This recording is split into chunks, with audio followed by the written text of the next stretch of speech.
नमस्कार जी। हाँ। गुरु जी नमस्कार। नमस्कार, कैसे हैं आप लोग? बहुत बढ़िया बहुत बढ़िया। गुरु जी प्रणाम। बहुत आशीर्वाद। चलिए, आज हमारा एक नया टॉपिक शुरू हो रहा है, दशा पे। इस दशा के टॉपिक में जो छूट गया प्रणाम था। गुरु जी। बहुत आशीर्वाद। देखिए, जो हमारे दशा के जो कारक मैंने आप लोगों को बताए थे, उन कारकों को मैंने इसके अंदर दशा के टॉपिक में दोबारा डाल दिया है। आज हम दशा के बारे में करेंगे। दशा का पूरी ज्योतिष में अगर ये प्रश्न पूछा जाता था, हमारे गुरुजी भी पूछते थे कि सबसे ज्यादा इम्पोर्टेंट इसमें क्या है ज्योतिष के अंदर। तो कोई कहता था लग्न है, कोई कहता था 10th हाउस है, कोई कहता था आपका पूर्व पुण्य का भाव पंचम भाव है, कोई कहता था कंपटीशन का भाव छठा भाव है, कंपटीशन एंड राइवल्स का। लेकिन इसका आंसर जो है, हमारे गुरुजी कहते थे कि दशा कालस्य कारणम। दशा ही सबसे महत्वपूर्ण इसका कंपोनेंट होता है। कि दशा की वजह से आप रामचंद्र जी का एक तरफ से राज्याभिषेक हो रहा था, और वो दशा के कारण के बस वशीभूत होकर उनको वनवास मिला और उनके पिता की मृत्यु हुई। तो यानी दशा से ज्यादा बड़ा इम्पोर्टेंट कोई कंपोनेंट नहीं है। अब दशा की हमारी 2-3 क्लासेस चलेंगी, तो अब इस पे आप लोग बहुत ध्यान रखिएगा। दशा के बारे में बृहत पाराशर होराशास्त्र में लिखा है कि साधारणम विशिष्टम तो दशानाम द्विविधम फलम। द्विविधम का मतलब होता है टू टू वेज।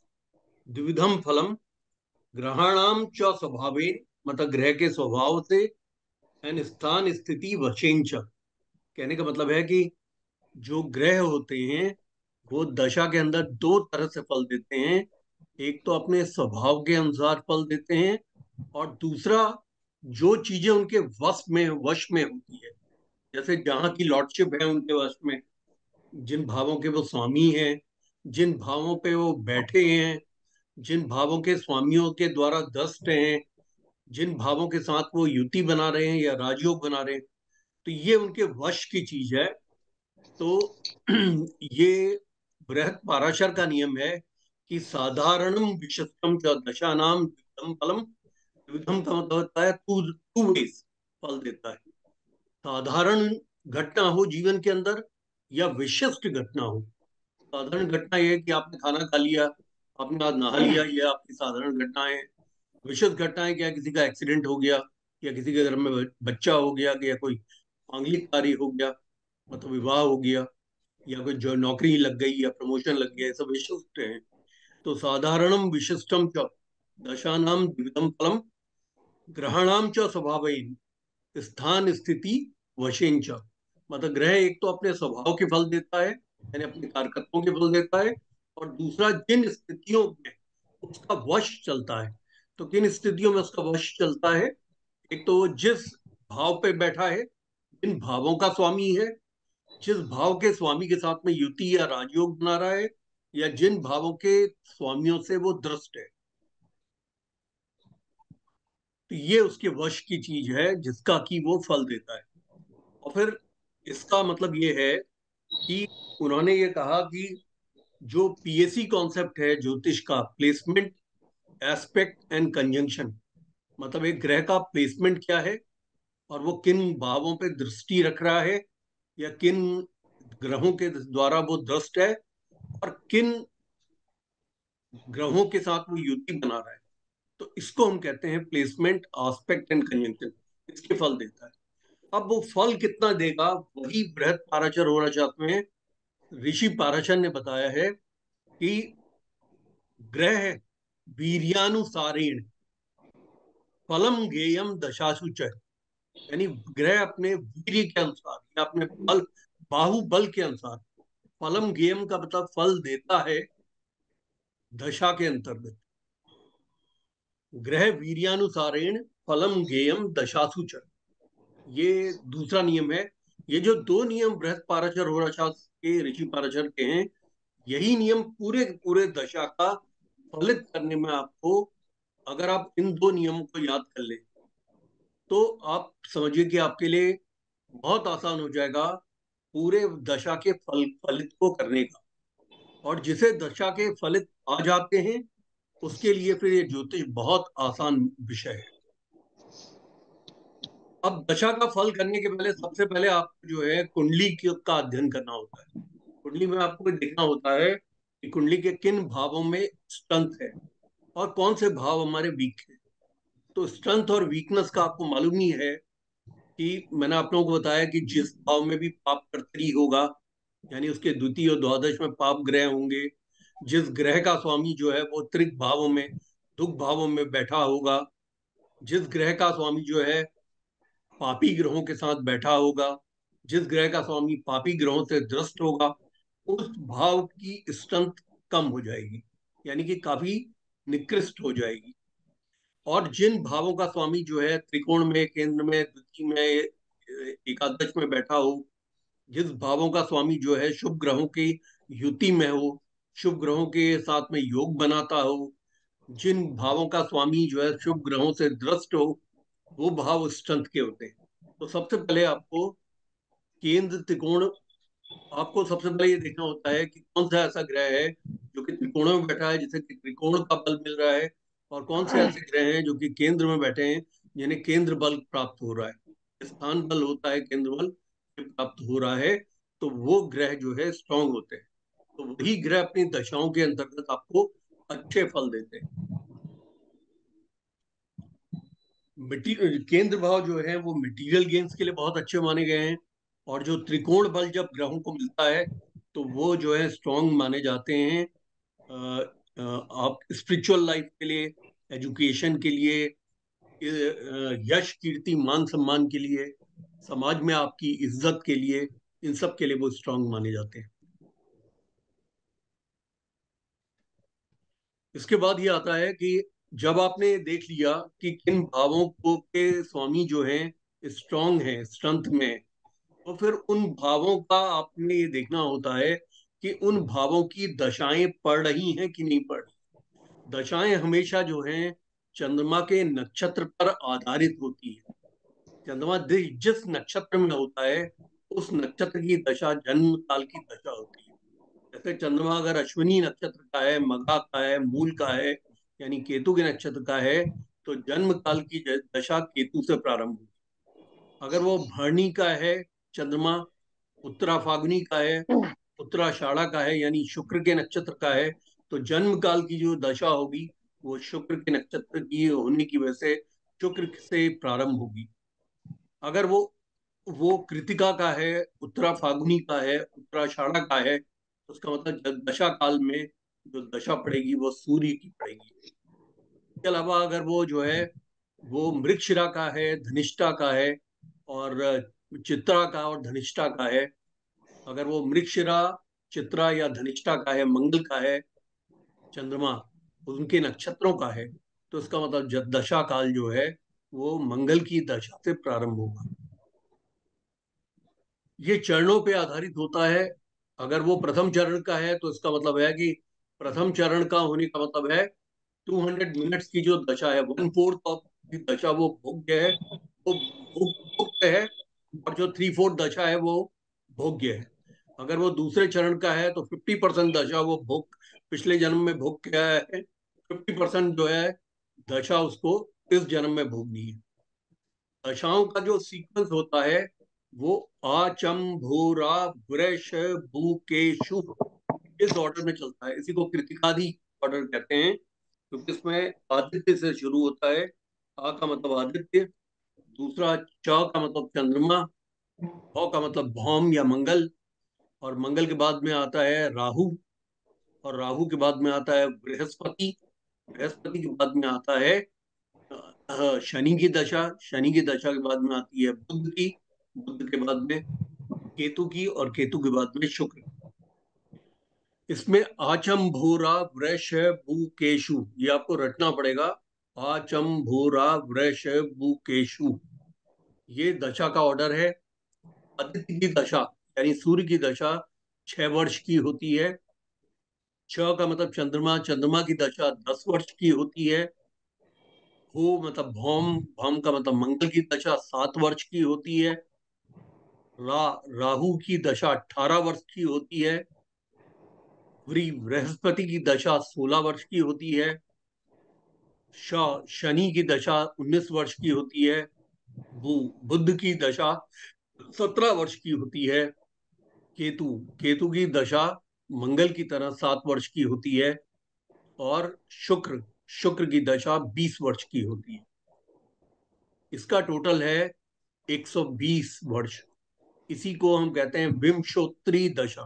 विम का मतलब होता है 20, शोत्तर का मतलब होता है 100। 20 और 100 मतलब 120 ईयर्स की दशा है। इसी को विमशोत्तरी दशा कहा जाता है। फलित में विमशोत्तरी दशा से ज्यादा महत्वपूर्ण कोई दशा नहीं है। दशाएं तो 42-50 दशाएं हैं, 42 से ऊपर हैं दशाएं। और 48 दशाएं जो हैं जमनी की हैं। लेकिन इन दशाओं के नंबर से कुछ मत कोई फर्क नहीं पड़ता। इन दशाओं को फॉलो किया जाता है और सभी के द्वारा इसके बहुत अच्छे फलित देखे जाते हैं। वो सिर्फ विंशोत्तरी दशा है। विंशोत्तरी दशा का हम इस कोर्स के अंदर अध्ययन करेंगे।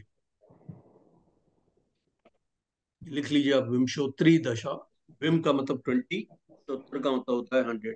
विंशोत्तरी का मतलब 120 ईयर्स। स्ट्रेंथ जो है, अब आपको ये समझना होगा, जब आपने ये स्ट्रेंथ को आपने स्टडी किया इसमें, तो आपको ये देखना होता है कि कोई ग्रह अगर दिग्बली है कुंडली के अंदर। दिग्बली का मतलब होता है डायरेक्शनल स्ट्रेंथ के साथ, तो वो ग्रह मजबूत माने जाते हैं। चंद्रमा और शुक्र चतुर्थ भाव में दिग्बली होते हैं। बुध और गुरु प्रथम भाव में दिग्बली होते हैं। शनि सप्तम भाव में दिग्बली होते हैं। सूर्य और मंगल दसम भाव में दिग्बली होते हैं। तो अगर आपको कोई दिग्बली ग्रह आपको दिख रहा है और उसकी दशा आ रही है, तो ऐसा ग्रह जो है काफी एम्पावरमेंट के साथ माना जाता है। उसकी काफी शक्ति मानी जाती है आपको अच्छे फल प्रदान करने में। इसी के अलावा हम देखते हैं योगा कार्य कारक ग्रह। इसमें जो है सूर्य और चंद्रमा की के लग्नों में मंगल योगाकारी हैं। जो योगा कारक ग्रह होते हैं उनकी भी दशाएं बहुत अच्छी और सुंदर मानी जाती है। शनि के लग्नों में शुक्र योगाकारी माने जाते हैं। तो यानी शनि के लग्न मकर और कुंभ लग्नों में अगर शुक्र की महादशा या अंतरदशा या प्रत्यंतर आती है तो शुभ परिणाम देती है। इसी प्रकार से जो आपके इसी प्रकार से शुक्र के लग्नों में शनि को योगा कारक माना गया है। तो शुक्र के लग्न जैसे वृष लग्न और तुला लग्न में अगर शनि की दशा आती है, तो शनि चूंकि उसमें योगाकारी होते हैं, तो वो योगाकारी होके उनकी दशा शुभ परिणाम को देती है। तो आपने इसके अलावा आपने ये देखना होता है कि जब भी कभी आप स्टडी करेंगे तो आपको ये देखना होगा कि कुंडली के अंदर में आप हमेशा त्रिकोण भावों को आपने देखना होता है। कुंडली के त्रिकोण भावों में के स्वामियों की जो दशाएं होती हैं, वो दशाएं हमेशा शुभ परिणाम देती है। मैं आपको कई बार बता चुका हूं, सर्वे त्रिकोण नेतारो ग्रहा शुभ फल प्रदा। यानी जो त्रिकोणों के स्वामी होते हैं वो हमेशा शुभ फल को देने वाले होते हैं। और इसी के साथ में त्रिकोणों में बैठे हुए ग्रह भी शुभ परिणाम देते हैं। तो आपको देखना होता है सबसे पहले कि त्रिकोणों में एक स्वामी कौन है। वो तो 100% बली परिणाम, शुभ परिणाम देंगे। और त्रिकोणों में बैठा हुआ जो ग्रह होगा वो भी 70% से ऊपर। वो टेनेंसी लॉ है, even if a bad planet in a good भाव, भाव लूजेस बट प्लैनेट गेन्स। मैं आपको पहले बता चुका हूँ। तो इसका मतलब वो फिर भी वो 70% से ऊपर का शुभ परिणाम आपको देगा। इसके बाद जो थर्ड फैक्टर हम देखते हैं वो है कौन कौन से ग्रहों को केंद्र का बल मिला हुआ है। जो ग्रह केंद्र में सवार होते हैं, केंद्र भावों में होते हैं, यानी प्रथम भाव, चतुर्थ भाव, सप्तम भाव, दसम भाव, ये केंद्र के भाव हैं। इन भावों में बैठा हुआ जो ग्रह होता है वो केंद्र बली माना जाता है। केंद्र बली ग्रह भी बहुत शुभ परिणाम देता है, अगर वो मेलेफिक हो तब भी। इसके बाद आपको एक फोर्थ ऑर्डर पे आपको ये देखना होता है कि कौन कौन से ग्रह इसमें राजयोग फॉर्मेशन में कुंडली के अंदर में भाग ले रहे हैं।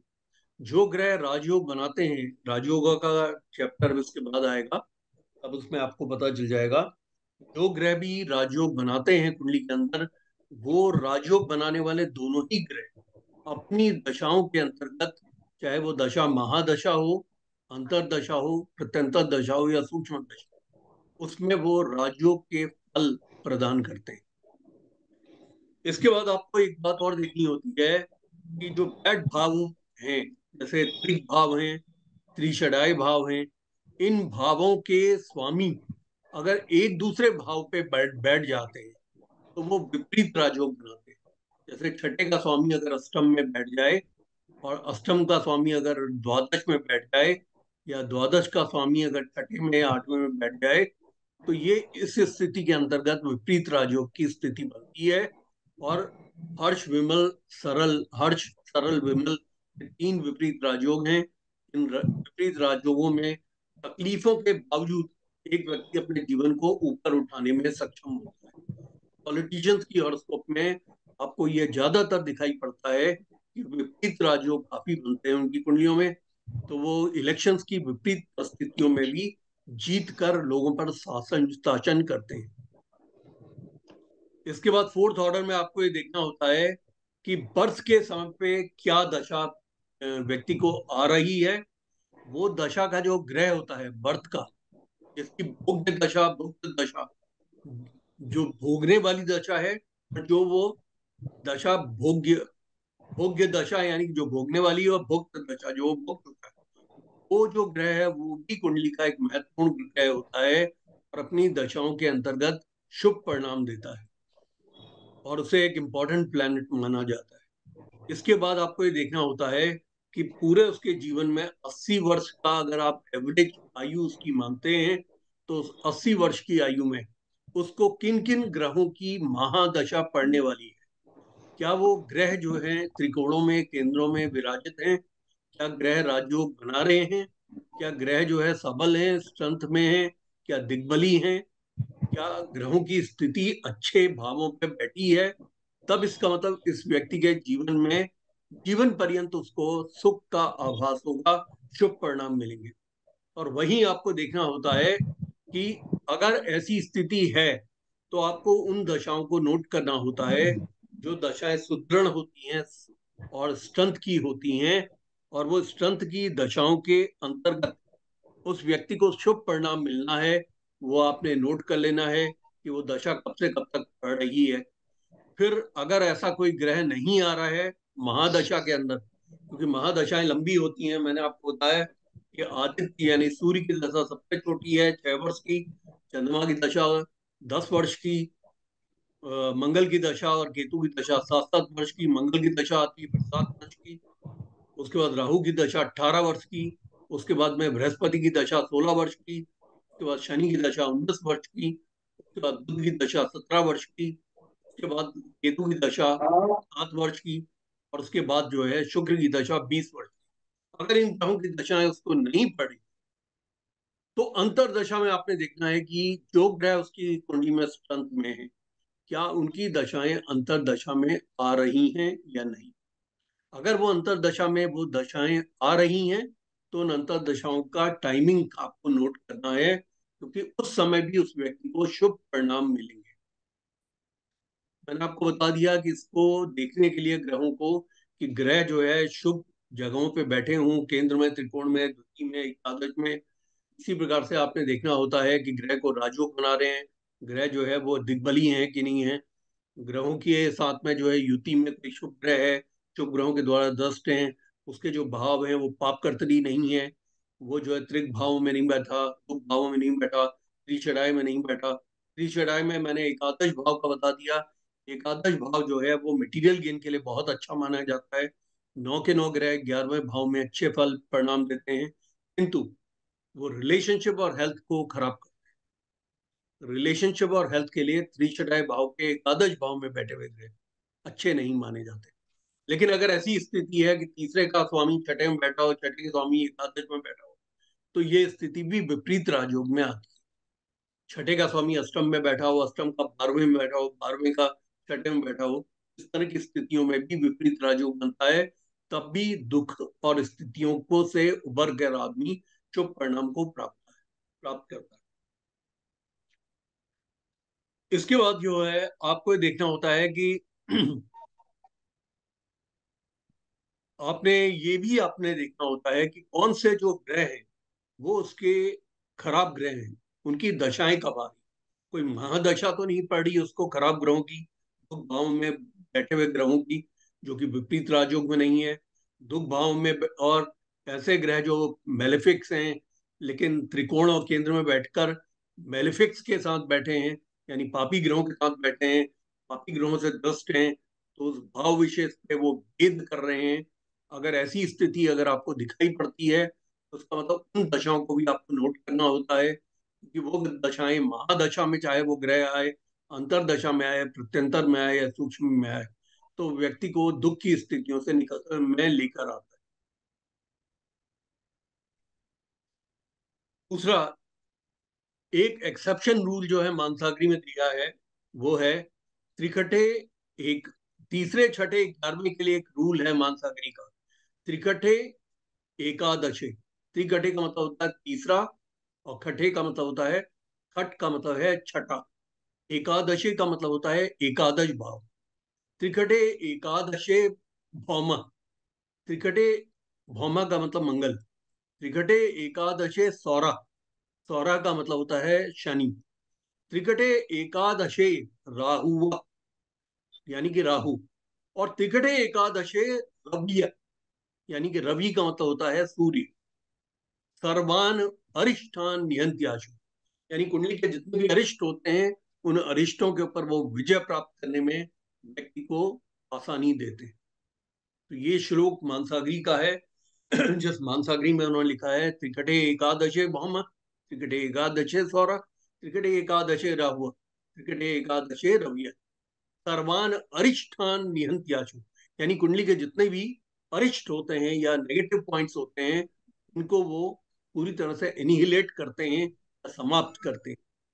सर 3, 6, 8 और 11, नहीं, नहीं 3, 6, 3 11, 6 11, 3, त्रिकटे 6, 11। एकादशी, तीसरा छठा और एकादश भाव। त्रिकटे एकादशे भौम, त्रिकटे एकादशे सौर, सौर का मतलब शनि, त्रिकटे एकादशे राहु, राहु, और त्रिकटे एकादशे रवि, यानी कि सूर्य। सर्वान अरिष्टान निहंत्याशु, कुंडली के सभी अरिष्टों को तीसरे छठे 11वें में बैठे हुए मंगल, शनि, राहु अथवा सूर्य कुंडली के सभी अशुद्धियों को दूर करते हैं। उसके बाद आपको देखना होता है, असली आपको एनालाइज करना होता है लगन की स्थिति कैसी है। लगन पे पाप कर्तरी प्रभाव तो नहीं है, लगन के द्वितीय और द्वादश में कोई पाप ग्रह तो नहीं बैठे हैं जो कि पाप कर्तरी प्रभाव दे रहे हैं। लगन पे शुभ ग्रह हॉस्पेट कर रहे हैं या शुभ ग्रह बैठे हैं। लगन पे कोई दिग्गली ग्रह बैठे हैं जैसे कि बुध या गुरु। लगन के स्वामी पे फिर आपने देखना होता है कि लगन का स्वामी केंद्र त्रिकोण द्वितीय अथवा एकादश भाव में तो बैठा है तो अच्छा है, और अगर लगन का स्वामी अन्य भावों में बैठा है तो वो फिर तकलीफ देगा। फिर आपने देखना है लगन का स्वामी पाप कर्तरी तो नहीं, लगन के स्वामी के द्वितीय और द्वादश में कोई पापी ग्रह तो नहीं। फिर आपने देखना होता है कि लगन कितना मजबूत है, इस पे डिपेंड करेगा कि लगन का स्वामी लगन से कैसा बैठा हुआ है, क्या वो किन त्रिकोणों में बैठा हुआ है। ये त्रिकोणों में बैठा हुआ लगन का स्वामी सर्वाधिक शुभ है। केंद्र में बैठा हुआ लगन का स्वामी मटीरियल लाइफ के लिए सर्वाधिक शुभ है, सुखी अच्छी स्थिति है। एकादश भाव में बैठा हुआ लगन का स्वामी मटीरियल लाइफ के लिए बहुत अच्छा है, किंतु रिलेशनशिप और हेल्थ के लिए अच्छा नहीं है। लगन का स्वामी द्वितीय में अगर धन भाव में बैठा है अथवा एकादश भाव में बैठा है, इन दोनों में ही वो धन का अंबार लगाता है और व्यक्ति को धन के प्रति जुझारू बनाता है। आपने जब लगन की स्थितियों को आपने एनालाइज कर लिया, तो उसके बाद आपने देखा कि चंद्रमा को आपने देखना है। कुंडली में चंद्र का भी लगन देखा जाता है। इस वजह से आपने देखना है कि चंद्रमा कैसे बैठे हैं, वो क्या त्रिकोणों में, केंद्र में, इस तरह के बली स्थानों में बैठे हैं कि नहीं बैठे हैं, उनकी स्थिति कितनी सुदृढ़ है, पाप कर्तरी तो नहीं है चंद्र लग्न, चंद्रमा स्वयं पाप कर्तरी तो नहीं है, उसके द्वितीय द्वादश में कोई पापी ग्रह तो नहीं है, चंद्रमा राहु और केतु के साथ तो नहीं बैठा, चंद्रमा शनि के साथ तो नहीं बैठा, चंद्रमा मंगल के साथ तो नहीं बैठा। चंद्रमा की अशुद्धियों का अध्ययन किया जाता है। अब चंद्रमा जब मंगल के साथ बैठता है तो वो एक चीज अच्छी करता है कि महालक्ष्मी योग बनाता है, तो उस आदमी को धन धान्य से परिपूर्ण करता है, लेकिन वैवाहिक जीवन को खराब करता है। अब चंद्रमा और शनि जब साथ में बैठते हैं, तो चंद्रमा और शनि जो है फिल्म वर्ल्ड में, मॉडलिंग में, इन सब में तो अच्छे परिणाम देते हैं व्यक्ति को, और क्रिएटिव फील्ड्स में। लेकिन चंद्रमा और शनि आदमी को शायर बना सकते हैं, उसको जो है अच्छा कवि बना सकते हैं, अच्छा लेखक बना सकते हैं। लेकिन चंद्रमा और शनि के साथ में बैठने से चंद्रमा को इतना बड़ा वेद मिलता है कि उस व्यक्ति को माँ का सुख नहीं मिलेगा, उस व्यक्ति को सुख और प्रसन्नता जीवन के अंदर नहीं मिलेगी। उस आदमी को हमेशा ऊंचाइयों और नीचाइयों के बीच में झूलना पड़ेगा। और चंद्रमा चूंकि एक अकेलेपन का है, तो उसे हमेशा अकेलेपन का एहसास होता रहेगा, चाहे वो भीड़ के अंदर भी अगर हो, फिल्म एक्टर हो, भीड़ से घिरा हो, फिर भी वो अपने आप को अकेला ही पाएगा।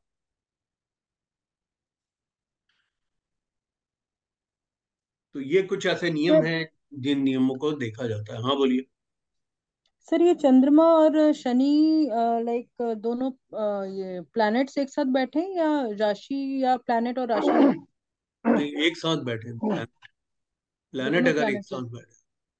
तो सर ये अभी जितने भी आपने नियम बताए हैं, ये सारे नियम नवांशा में भी सेम होने चाहिए नवमांशा में चारों? भी हम नवमांशा में भी देखते हैं, क्योंकि नवमांश में देखने से क्या होता है कि हमें एक्चुअल में उस ग्रह की के बलाबल का हमें जो है एक्चुअल आभास नवमांशा से। अगर नवमांशा में जाके उनकी पोजीशन इंप्रूव कर जाती है और वो इस तरह से हट जाते हैं, तो फिर इसका मतलब है कि व्यक्ति को शुरू के दिनों में इस तरह का आभास होगा, लेकिन बढ़ती हुई उम्र में उसको ये आभास नहीं होगा।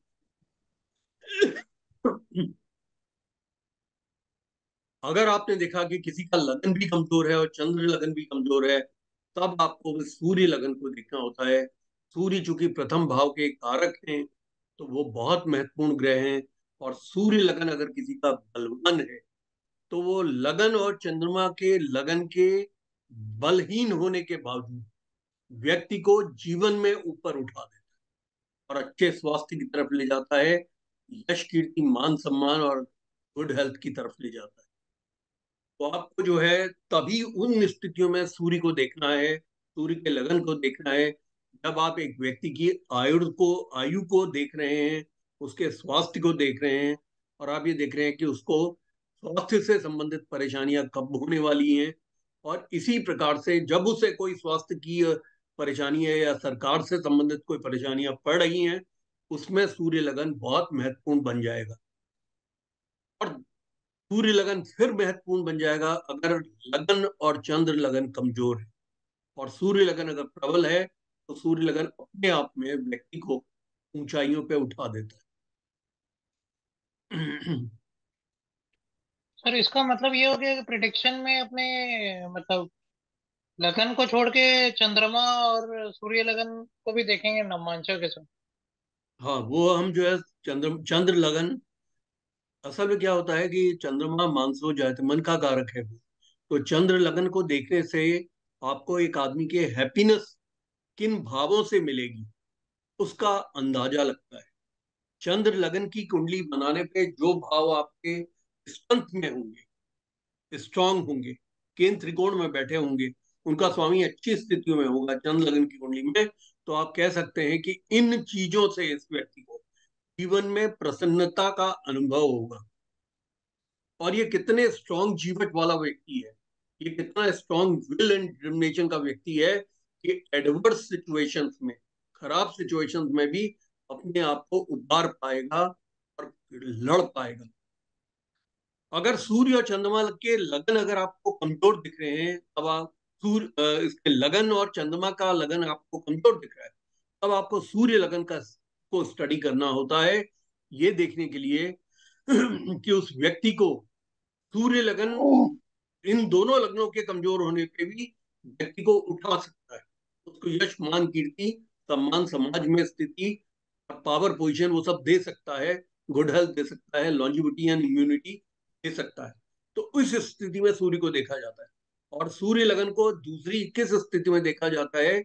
जब आपको ये अध्ययन करना होता है कि व्यक्ति की आयु का स्थान कैसा है, उसके गुड हेल्थ का स्थान कैसा है, उसकी यश मान कीर्ति का स्थान कैसा है, उसकी पावर पोजीशन का स्थान कैसा है, तब आपको सूर्य लगन की कुंडली देखनी होती है। ये स्पेसिफिक चार्ट है, स्पेसिफिक पर्पसेस के लिए देखा जाता है। अदरवाइज क्या है कि अगर आप तीनों ही लग्नों को देखने की चेष्टा करेंगे तो आपके परमुटेशन कॉम्बिनेशन इतने ज्यादा बन जाएंगे कि आप उसमें उलझ जाएंगे, आप प्रिडिक्शन नहीं कर पाएंगे। क्योंकि किसी ना किसी लगन में उसका पंचम भाव अच्छा आएगा, तो आप कंफ्यूज हो जाएंगे कि इसके बच्चे होंगे कि नहीं होंगे। आपको लगेगा यार लगन कह रहा है कि नहीं होंगे, चंद्र लगन कह रहा है होंगे, सूर्य लगन कह रहा है कि नहीं होंगे, तो आप क्या बोले, होंगे कि नहीं होंगे? तो आप इस चक्कर में पड़ जाएंगे। तो ये स्पेसिफिक पर्पसेस के लिए देखे जाते हैं, उसी ऑर्डर में देखे जाते हैं। जब आपने लगन कुंडली को कमजोर देखा, तब आपने चंद्र लगन की कुंडली को दो रीजन से देखा। एक तो चंद्र लगन की कुंडली अगर उसकी स्ट्रांग होगी तो इसका मतलब है वो जीवन के अंदर, उसके अंदर आत्मबल इतना होगा कि वो अपनी परेशानियों में परेशान नहीं होगा। दूसरा, आपने चंद्र लगन की कुंडली को इस वजह से देखना है कि चंद्रमा मन का कारक होने की वजह से, चंद्रमा मानसो जायते, मन का कारक होने की वजह से चंद्रमा ही ये बताता है कि किन सब्जेक्ट्स में इस आदमी को बहुत अच्छे परिणाम मिलने हैं, किन बातों से खुश होना है। और इसके अलावा अब जब ये दोनों के दोनों धराशायी हो गए, लगन लगन और चंद्र लगन, तब आपने सूर्य लगन को देखना है कि भाई इसकी लॉन्जिविटी है कि नहीं है, इसकी गुड हेल्थ और इम्यूनिटी है कि नहीं है, यश मान कीर्ति पावर पोजीशन है कि नहीं है। क्योंकि सूर्य जो है प्रथम भाव का कारक होने की वजह से सूर्य लगन प्रथम भाव को भी डिस्क्राइब करता है, यानी एक व्यक्ति के व्यक्तित्व और पर्सनालिटी और फिजिक को डिस्क्राइब करता है। इसलिए आपको सूर्य लगन की कुंडली बनाने की उस समय आवश्यकता पड़ती है जब वो रोगों से जूझ रहा होता है, परेशानियों से जूझ रहा होता है। और सूर्य कारक किसका है? सरकार का भी है।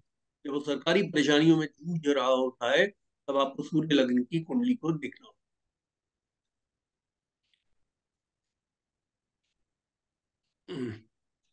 अब जो महादशा का जो लॉर्ड होता है, इसमें जो आपको ये देखना होता है कि जो क्लासिक से जो हमें अंडरस्टैंडिंग आई है वो है कि एक ग्रह जो है क्या रिलेशनशिप फॉर्म कर रहा है चार्ट के अंदर, यानी कि उसके जो उसके किन भावों का वो स्वामी है, किन भावों के स्वामी के साथ वो बैठा है, किन भावों के स्वामियों के द्वारा वो दृष्ट है या उनको दृष्टि दे रहा है।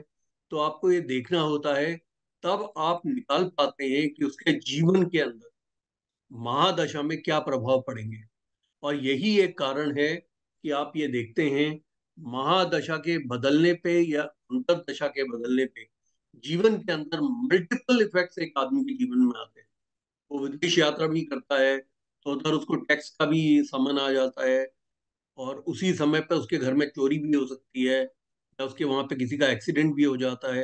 तो बड़ी ढेर सारी घटनाएं जीवन के अंदर क्यों होती हैं, इसको समझने का जो तरीका होता है वो ये है कि दशा का जो स्वामी है वो किन भावों का स्वामी है, उनके पर प्रभाव देगा। जिन भावों के स्वामी के साथ युति में है उनके प्रभाव देगा, जिन भावों के स्वामियों पे उसकी दृष्टि है उनके प्रभाव देगा, जिन भावों के स्वामियों को वो दृष्टि दे रहा है उनके प्रभाव देगा। इस प्रकार से आप इस डिसीजन पे पहुंचते हैं कि उसके जीवन के अंदर विभिन्न घटनाएं, इसमें से जो स्ट्रॉन्गेस्ट होंगी वो घटनाएं तो एकदम से उसको पता चलेगी।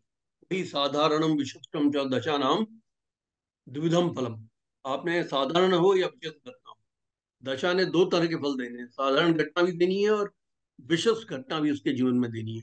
तो वो ग्रह की स्ट्रेंथ पे पता चलेगा। कि जो ग्रह, सपोज वो युति जिस ग्रह के साथ बना रहा है, वो ग्रह अगर बहुत स्ट्रांग है, राजयोग बना रहा है, तो उसका मतलब उसको उस ग्रह के परिणाम उस दशा के अंतर्गत राजयोग के मिलेंगे। देखिए ऐसा है, दशा का जो इंटरप्रिटेशन है वो 30 साल की ज्योतिष करने वाले लोग भी दशा के परिणाम में बहुत बार जो है, जैसे स्कीइंग करते हैं ना बर्फ में, उसमें वो धराशायी हो जाते हैं। लेकिन अगर हम सिस्टमेटिक चलें और प्रैक्टिस खूब करें तो हम दशा को समझ पाएंगे और दशा के अच्छे परिणाम और बुरे परिणाम निकाल पाएंगे। लेकिन ये एक समुद्र है, और इस समुद्र में आप बिना प्रैक्टिस के, जैसे कहते हैं ना, अनभ्यासे विषम विद्या, बिना अभ्यास के विद्या जो है विष के समान है। अजीर्णम भोजनम विष, जो ना पचे आपको वो भोजन आपका विष के समान है। तो आप जो चाणक्य ने कहा है वो बात यहाँ पे भी लागू होती है। दशा अपने आप में सबसे इंपॉर्टेंट कंपोनेंट होने के अलावा सबसे ज्यादा कॉम्प्लिकेटेड भी है। कॉम्प्लिकेटेड क्यों है? क्योंकि आदमी का जीवन कॉम्प्लिकेटेड है। आदमी के जीवन में एक सी घटनाएं नहीं होती। किसी के पास एक कार है तो वो कार ही 3 करोड़ की है। किसी के पास जो है कारों की फ्लीट है, 120 कार है, लेकिन सारी सेकंड हैंड है, ओला उबर में चल रही है। एक आदमी के पास एक बच्चा है और वो ऑटिस्टिक है या मेंटली रिटार्डेड है। एक आदमी के पास में 5 बच्चे हैं, पानों ही पांचों के पांचों बहुत अच्छा कर रहे हैं। अब देखिए, क्योंकि हम मनुष्य के बारे में दशाओं के द्वारा निकालने की कोशिश कर रहे हैं, तो हमें ये बात समझनी चाहिए। एक आदमी को जो है पत्नी मिलती है बहुत सुंदर, स्वभाव में अच्छी नहीं। एक आदमी को स्वभाव में बहुत अच्छी पत्नी मिलती है, देखने में अच्छी नहीं। एजुकेशन में एक व्यक्ति को बहुत अच्छी पत्नी मिलती है, लेकिन स्वभाव में और देखने में दोनों में खराब है। तो वेरीगेटेड कितना है एक आदमी का जीवन जो है, कितना वेरिएबिलिटी के साथ में है, और उस वेरिएबिलिटी को आप दशा से निकाल रहे हैं। इस वजह से दशा का कॉन्सेप्ट कॉम्प्लिकेट हो जाता है। लेकिन अगर आप सिस्टमेटिक चलेंगे दशा को समझने के लिए, जिस सिस्टम के द्वारा मैं आपको समझा रहा हूं, उन्हीं सिस्टम्स को अगर आप लागू करते हुए दशाओं को हर बार मेरे नोट्स को सामने रखकर पढ़ते हुए फिर किसी की कुंडली में दशाओं को लगाएंगे, तो आप इसमें पारंगत हो जाएंगे। आप एक बार देखिए, आप इस बात को आपको समझना होगा कि कई बार आप ना, गाड़ी का चलाना, कार का चलाना बहुत कॉम्प्लिकेटेड है। अगर आपको पहली बार सिखाया जाए कि फर्स्ट गियर इतने किलोमीटर चलने लगे तब होगा, फिर सेकंड गियर लगेगा, फिर थर्ड लगेगा, फोर्थ लगेगा, जब आपको रिवर्स करना है तो रिवर्स गियर डालना है, मतलब। लेकिन आप देखते हैं, अभ्यास करते करते आप जो है बहुत से ऐसे लोगों को देखेंगे, वो स्मोक भी कर रहे हैं, मोबाइल पे भी बात कर रहे हैं और गाड़ी भी ड्राइव कर रहे हैं, और इतने लंबे डिस्टेंसेस को यहाँ से जयपुर चले जाते हैं। जयपुर के बीच में उन्होंने जब पता चला 15 सिगरेट पी ली, तब भी वो ड्राइव कर रहे हैं और फर्स्ट क्लास ड्राइव कर रहे हैं, कोई प्रॉब्लम नहीं आती। तो ये इसी तरीके से, जैसे बाइसिकलिंग, बाइसिक बाइसिकलिंग करने के लिए, जैसे ऑक्सफोर्ड की पूरी लाइब्रेरी को पढ़ने के बाद भी एक आदमी साइकिल चलाना नहीं सीख सकता जब तक कि वो साइकिल चलाने की प्रैक्टिस ना करे। वही चीज हमारी दशाओं के इंटरप्रिटेशन के लिए, ज्योतिष का सबसे महत्वपूर्ण विषय आज आपको पढ़ाया जा रहा है। इसको करने का तरीका एक बहुत सिस्टमेटिक तरीके से आपके नोट्स में डाला गया है, और उसी सिस्टमेटिक तरीके को आपने सामने रखते हुए, याद करते हुए, और उसी अभ्यास के साथ में आपने कुंडलियों पे उसको लागू करना है, उसी ऑर्डर में लागू। इससे आपको धीरे धीरे प्रैक्टिस हो जाएगी। इसके अलावा हमें जो है कुंडली में जब भी कोई दशाओं का निर्धारण करना होता है, तो हमें देखना होता है कि ग्रह किस तरीके से संबंध बना रहा है दशा कुंडली के अंदर। और संबंध जो ग्रह बनाता है वो 8 प्रकार से बनाता है। और क्या क्या प्रकार हैं? नंबर 1, जब कोई ग्रह किसी दूसरे ग्रह के साथ युति में होता है, कंजंक्शन में, तो वो एक संबंध है। जब भी कभी एक्सचेंज ऑफ लॉर्डशिप होती है, नंबर 2, जब एक राशि का स्वामी दूसरी राशि में बैठे और दूसरी राशि का स्वामी उस राशि में बैठे, जैसे मंगल शनि की राशि में बैठे मकर में, और मंगल की राशि मेष में अगर शनि बैठे, या वृश्चिक में अगर शनि बैठे तो ये क्या हुआ, राशि परिवर्तन।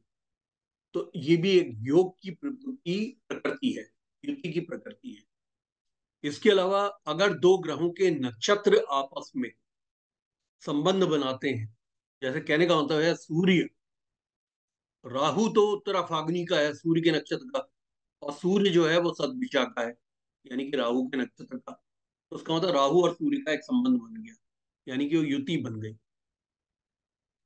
कोई एग्जाम्पल आप लीजिए, चंद्रमा जैसे धनिष्ठा का है मंगल के नक्षत्र, और मंगल हस्ता का है चंद्रमा के नक्षत्र का, यानी राशि, ये दोनों का नक्षत्र परिवर्तन हो गया। मंगल तो चंद्रमा के नक्षत्र का है हस्ता का, यानी हस्ता चंद्रमा का नक्षत्र है, और जो चंद्रमा है वो धनिष्ठा का है, यानी मंगल के नक्षत्र का, या चित्रा का है, या मृक्षरा का है। तो इसका मतलब नक्षत्र परिवर्तन की स्थिति होगी, तो ये भी एक युति की स्थिति होगी। जब भी दो ग्रह एक दूसरे पे दृष्टि डालते हैं, म्यूचुअल एस्पेक्ट दे रहे हैं, तो भी एक युति का प्रकार है। मतलब एक ग्रह दूसरे को देख रहा है, दूसरा ग्रह पहले को देख रहा है, उन पे दृष्टियां हैं आपस में समसप्तम बैठकर, या मंगल जो है, शनि जो है वो दसम में बैठे, तो 10वीं दृष्टि उसकी सप्तम भाव में होगी, और सप्तम में बैठा हुआ मंगल चतुर्थ दृष्टि से शनि को देखेगा। सप्तम भाव में अगर मंगल बैठा है तो उसकी चौथी दृष्टि शनि पे होगी, और शनि जो दसम में बैठा है उसकी 10वीं दृष्टि मंगल पे होगी। तो ये क्या हुआ, म्यूचुअल एस्पेक्ट। तो ये भी मंगल और शनि की युति होगी। इसके अलावा जब एक युति का प्रकार ये होता है, जब भी कभी किसी भी ग्रह का राशि का नाथ अपने किराएदार को देखता है, तो भी युति मानी जाती है। यानी कहने का मतलब है कि सपोज मीन राशि में शुक्र बैठे हैं, मीन में शुक्र उच्च के हो गए, अब बृहस्पति, मीन में शुक्र द्वादश भाव में बैठे हुए हैं, और बृहस्पति की नवम दृष्टि चतुर्थ भाव से उस राशि पे पड़ रही है, मीन राशि पे। फोर्थ में बैठा हुआ जो प्लैनेट है बृहस्पति, उसकी नवम दृष्टि कहां पड़ेगी, शुक्र पे। सामने सप्तम, दसम भाव पे सप्तम दृष्टि होगी, एकादश पे अष्टम, और द्वादश भाव में बैठे हुए शुक्र पे उसकी नवम दृष्टि होगी, और वो अपनी राशि को देख रहा है।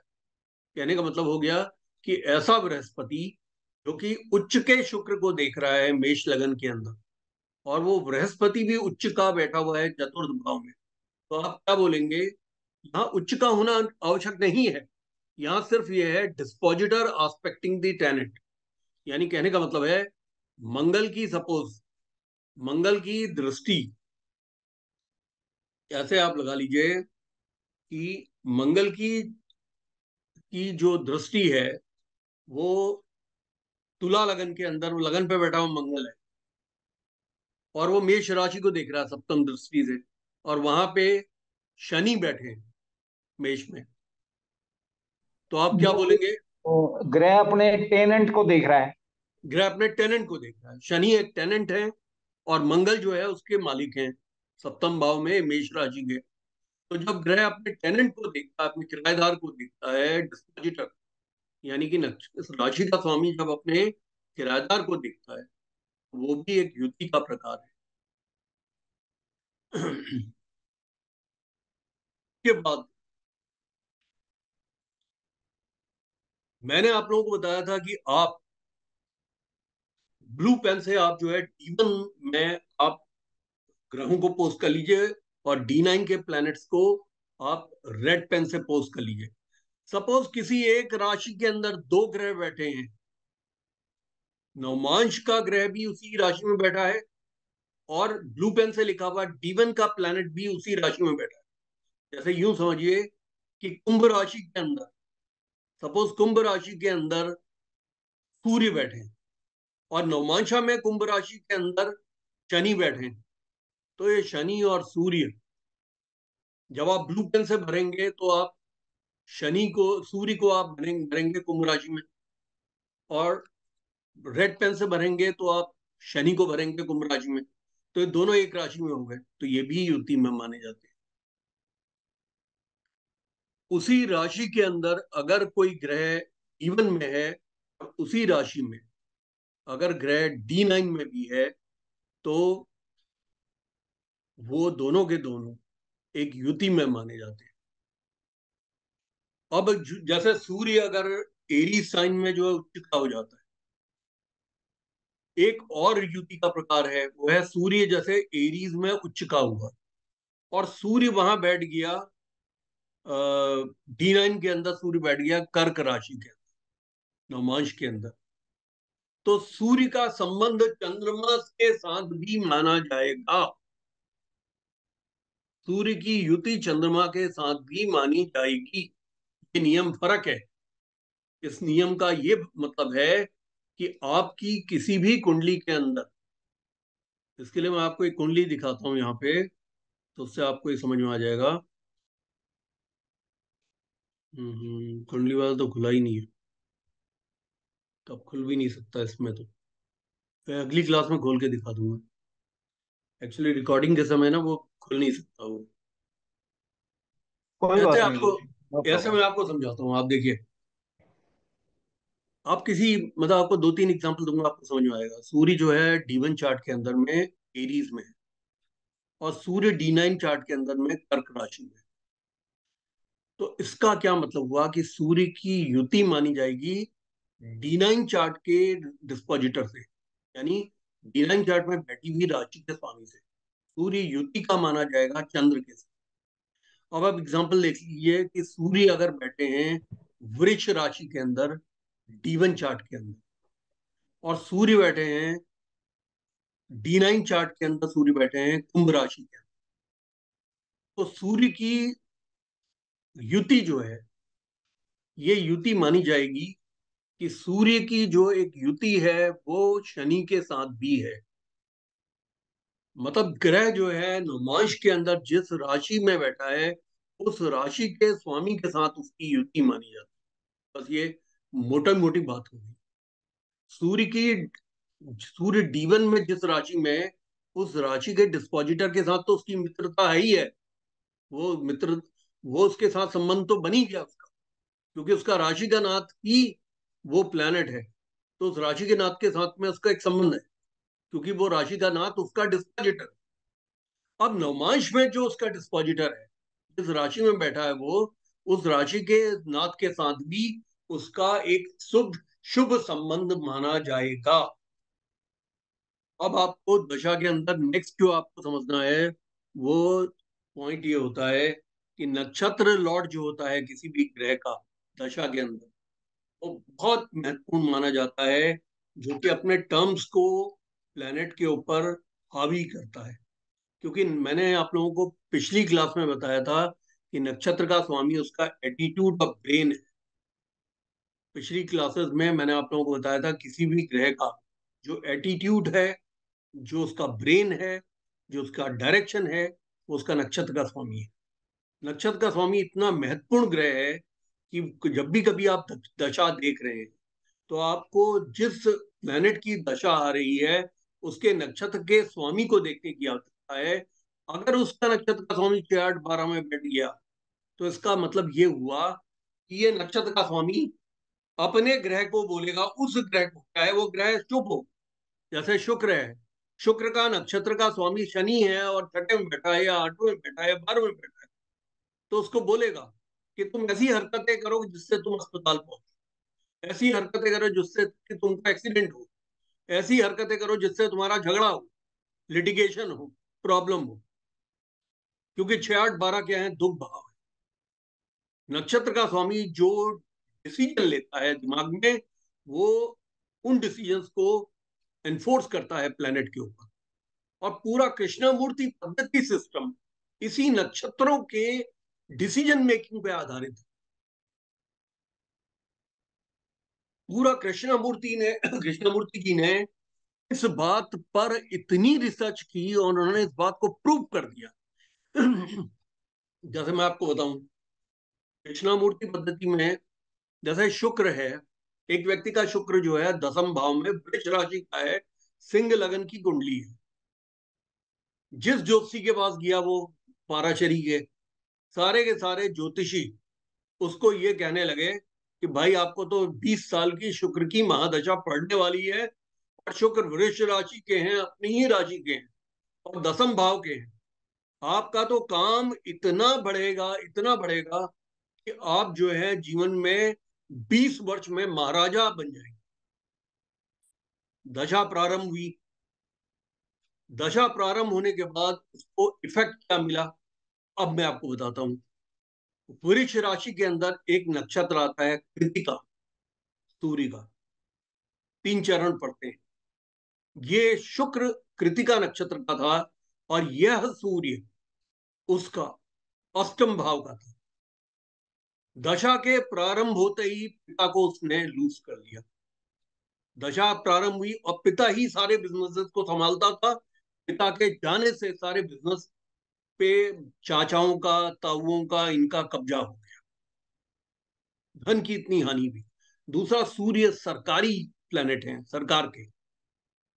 उसके जो है जीएसटी से लेकर, मतलब उसको उस टाइम पे एसटी सेल्स टैक्स होता था, उसका माल पकड़ा गया, सेल्स टैक्स की रेट पड़ गई, उसका जो है उसके ऊपर फाइन हो गया करोड़ों रुपए का। उसको जो है उठा के उसके उसके उसने जो कंस्ट्रक्शन अपने मकान का किया था, वहां पे डीओपीटी टाइप के इस तरह के ऑर्गेनाइजेशन पहुंच गए, जिन्होंने कहा कंस्ट्रक्शन गलत है, ये तुमने जो है लाल डोरा की जमीन पे बनाया हुआ है। उसने कहा जी ये तो 80 साल से बना हुआ है। उन्होंने कहा नहीं, हमने तो गिराना है। उन्होंने उसका जो है कंस्ट्रक्शन, उसका मकान ही गिरा दिया। ये सूर्य चूंकि जो नक्षत्र का स्वामी था, अष्टम में बैठा, अष्टम सडन फॉल का प्लैनेट है। और किसी ज्योतिषी ने उसको ये बात नहीं कही कि तुझे सरकार से इतनी परेशानियां आएंगी कि तू कोर्ट केस में फंसता चला जाएगा और सरकार को तू जो है लगातार फाइन पे फाइन देगा, कोर्ट को फाइन देगा। उसके अलावा उसको जो विग का वो एक काम करता था, एडिशनल कमा रहा था शुक्र की महादशा के पहले, केतु में विग बनाता था वो, जो पाउच जिसे बोलते हैं, बड़ा अच्छा काम था। कलकत्ता की एक पार्टी ने उसको जो है विग के लिए बाल सप्लाई किए, सब स्टैंडर्ड के थे। उसने कहा उठा लो, उन्होंने उठाए नहीं, बाल खराब हो गए बाहर, उसके गोदाम के बाहर।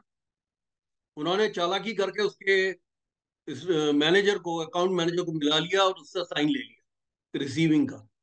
कोर्ट केस कर दिया 70 लाख का, और हाई कोर्ट ने उस आदमी को जेल में डाल दिया, क्योंकि हाई कोर्ट ने उसको सिर्फ 1 महीने का समय दिया कि तुम यहाँ कोर्ट पे जमा करो 70 लाख रुपए।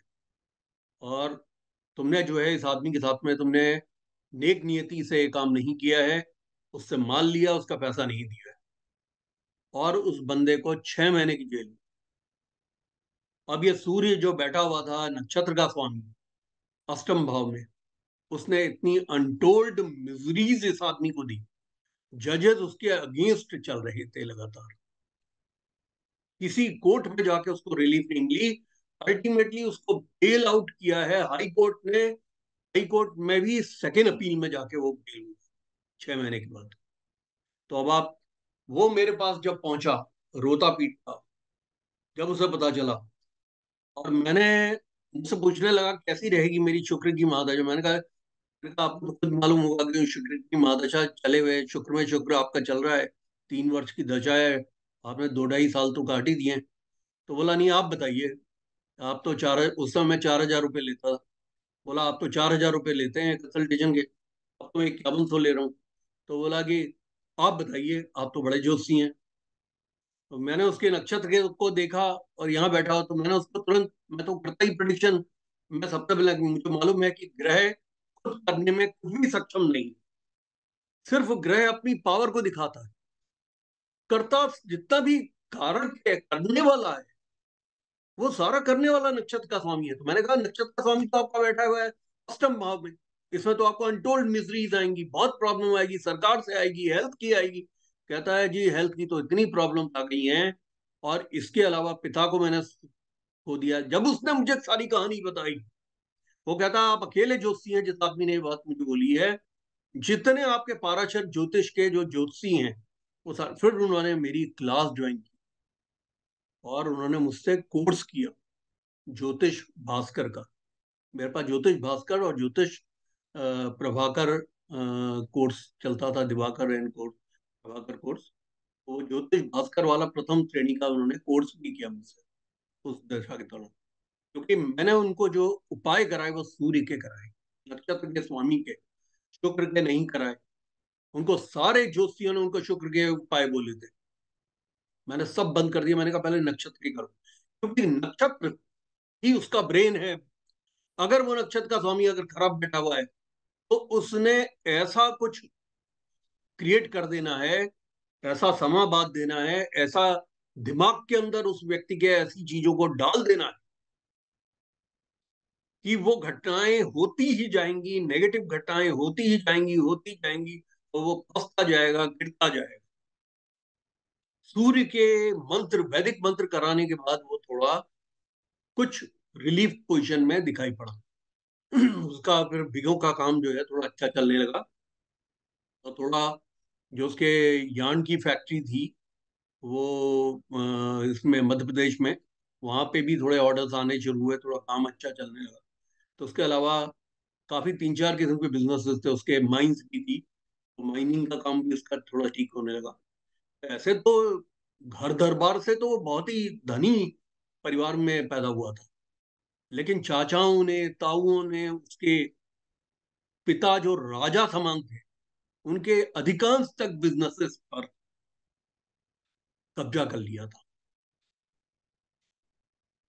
और मैंने उसको ये बोला, शुक्र की दशा में कभी भी, वो तो कोर्ट केस करने जा रहा था अपने ताऊ और चाचा पे, मैंने कहा कभी कोर्ट केस मत करना, क्योंकि इसमें आप हार जाओगे। ये सिर्फ 3 वर्ष 4 माह की दशा है, इस दशा को निकल जाने का इंतजार, उसके बाद इसमें आप उपाय करो, के बाद ही कुछ कोई एक्शन लेने की कोशिश करना। तो यानी कहने का मतलब है कि मैं आपको ये बताना चाहता हूँ, अगर आपने अच्छा ज्योतिषी बनना है और दशाओं का अच्छा इंटरप्रिटेशन करना है, आपको नक्षत्रों की जानकारी बहुत अच्छी होनी चाहिए। और आपको ये देखना होगा कि कृष्णमूर्ति जी ने थोड़ा सा नक्षत्र को थोड़ा बढ़ा दिया, उन्होंने सब भी बना दिया, सब जो है वो फ्लेवर निकालता है, तो वो उनका अपना एक सिस्टम डिफरेंट हो गया। लेकिन हमारे अपने सिस्टम से भी नक्षत्र के द्वारा आप काफी अच्छे फल निकाल सकते हैं, और उसमें आपको काफी एक्यूरेसी निकल आई है। मतलब आप ये समझिए कि हमारे वहाँ पे विनयशील साहब आते थे, नक्षत्र के बेसिस पे मैंने उनको बोला था, अभी मैंने हाल में उनको प्रोडिक्शन किया था कि आपके बेटे का किंग जॉर्ज में नहीं होगा, किंग्स कॉलेज में नहीं होगा, जितनी भी एस्पिरेशन के उसके कॉलेजेस हैं वहाँ पे एडमिशन नहीं होगा, लेकिन उसका मेडिकल में होगा जरूर, और इसका लास्ट लिस्ट में होगा, और न्यू कासल में होगा। क्योंकि उन्होंने कहा न्यू कासल को तो जाना ही नहीं चाहता। मैंने कहा जहां वो नहीं जाना चाहता वहीं एडमिशन होगा उसका, देख। और ये वही बात निकली। डॉक्टर विनयशील जो है, किसी बात मुझसे नाराज हो गए थे, तो वो मुझसे बात नहीं कर रहे थे, लेकिन उसके बावजूद जब उन्होंने मुझे, जब उसका एडमिशन हो गया, तब उन्होंने मुझे जो है पर्सनल पे मैसेज डाला कि गुरुजी आपने जो प्रेडिक्शन किया था वो बिल्कुल एक्यूरेट, क्योंकि असल में उसका एडमिशन हुआ है मेडिकल कॉलेज। तो यानी आप ये समझे नक्षत्र कितने महत्वपूर्ण होते हैं, इसलिए आपको नक्षत्र बिल्कुल याद होने चाहिए। और आपने किसी भी ग्रह की फितरत को देखना है, उसके व्यक्तित्व को देखना है, वो क्या करने जा रहा है, तो नक्षत्र के अध्ययन के बिना आप कुछ नहीं कर पाएंगे। तो आपने, जब मैं नक्षत्र का इंटरप्रिटेशन बताऊंगा कि किस तरीके से होता है, उसमें आप एक्चुअल में, आपको चीजें जो है ना आई ओपनर की तरह से आएंगी, कैसे हम देखते हैं, सिस्टमेटिक आप सीखेंगे। दशा पे हम कुछ क्लासेस स्पेंड करेंगे, ताकि आप जो है दशाओं को अच्छी तरह से पकड़ लें।